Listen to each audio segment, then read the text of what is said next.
ইমামুল আউয়ালিন আল আখিরিন বহরে সদকা রাহমাতাল লিল আলামিন সাইয়্যিদুল কাউনাইন খাতমুল মুরসালিন আখিরামত বুদে ফখরুল আউয়ালিন শত ওয়াজুদাস রাহমাতাল লিল আলামিন মসজিদে ও শুদ হামারা ইয়ে জমিন।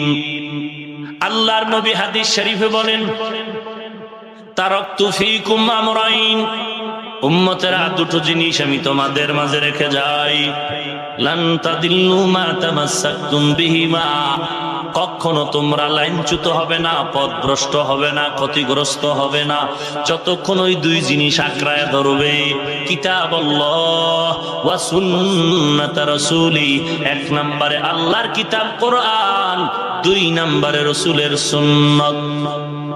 কার সুন্নাত? নাকি তোমার আব্বার সুন্নাত? কার সুন্নাত? হাম সিরাতে মুস্তাফা দর তমামি হালে উকুন ইত্তেবা ইত্তেবায়ে সুন্নতে খায়রুল বাশার গিরে লাজিম তাবুয়া বি আই পেসর মান আহাব্বা সুন্নতি কওলে রাসূল মজদায়ে কানা মাই হাম কুন কবুল। ও আল্লাহর বান্দা, তুমি পীরের কাছে যাবা কেন?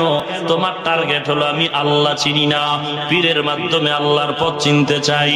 আমি ঢাকায় যাব, তোমাদের এখান থেকে যাওয়ার রাস্তা চিনি না, যিনি চেনেন তার কাছে গিয়া রাস্তার পরিচয়টা নিতে হবে, এটাই বাস্তবতা। আমার কাছে কোরআন নাই, আমার কাছে হাদিসের ইলম নাই, আমি আরবি পড়তে জানি না, আমি কোরআনের ইলম জানি না, মাদ্রাসায় পড়তে পারি নাই, বাবা আমাকে পড়ায় নাই, কিন্তু দিলের তামান্না আমি জান্নাত পেতে চাই। চিনি না জান্নাতের পথটা কেমন, জানি না কোনটা হালাল কোনটা হারাম, জানি না কোনটা জায়েজ কোনটা না জায়েজ।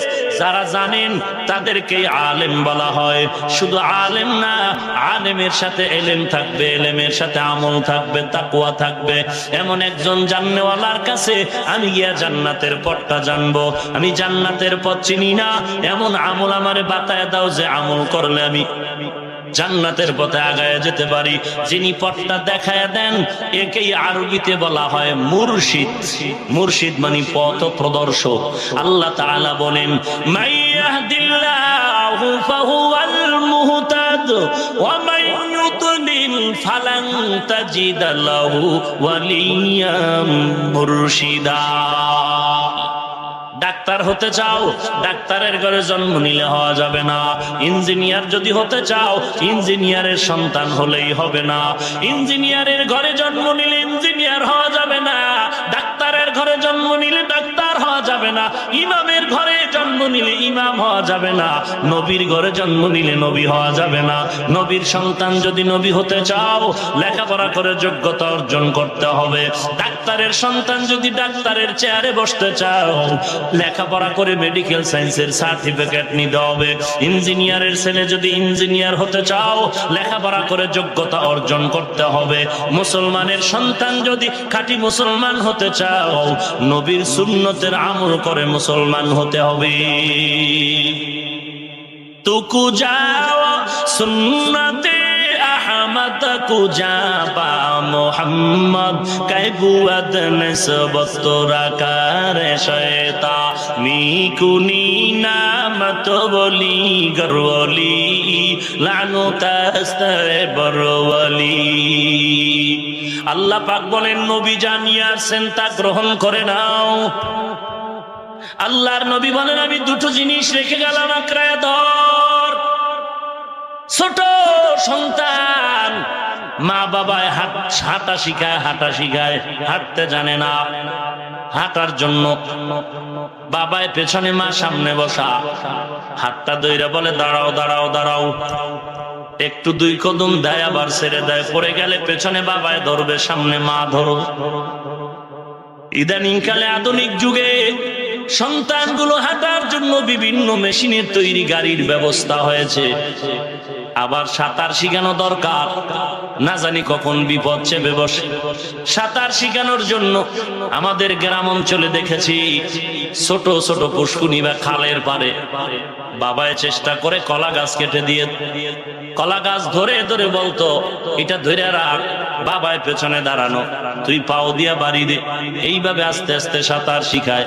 এরে নবীর উম্মতের দল, সুন্নতের আমল ছাড়া আল্লাহর পরিচয় পাওয়ার কোনো উপায় নাই।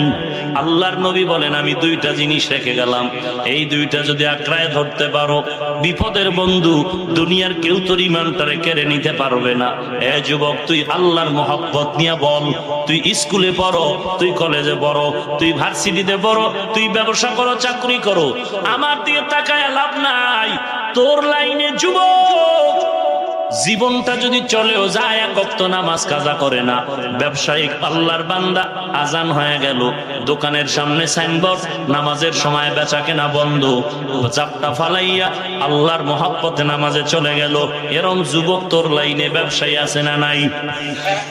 এরে যুবক, আল্লাহর গোলাম, তুই স্কুলে পড়ো, কলেজে পড়ো, আজান হইলো, তুই বসে বসে মোবাইল চালাও, তোর পাশের যুবক ভাই দাড়িটা লম্বা করেছে, নামাজের সময় নামাজের একটা আলাদা কামরা আছে, রুম আছে, ওখানে গিয়া বান্দা নামাজ পড়ে আসলো।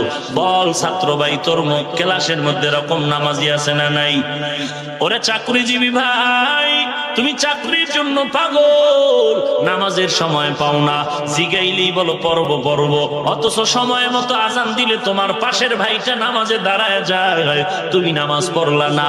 আমি এখন তোমাকে কি বলবো, তোমার লাইনের লোকটা যদি নামাজ পড়তে পারে, দাঁড়িয়ে রাখতে পারে, আর তুমি যদি অজুহাত পেশ করে বলো আমি পারবো না, আমি বলবো তোমার কপাল পুড়ে গেছে, তওবা না করা পর্যন্ত পোড়া কপাল আর জোড়া লাগবে না।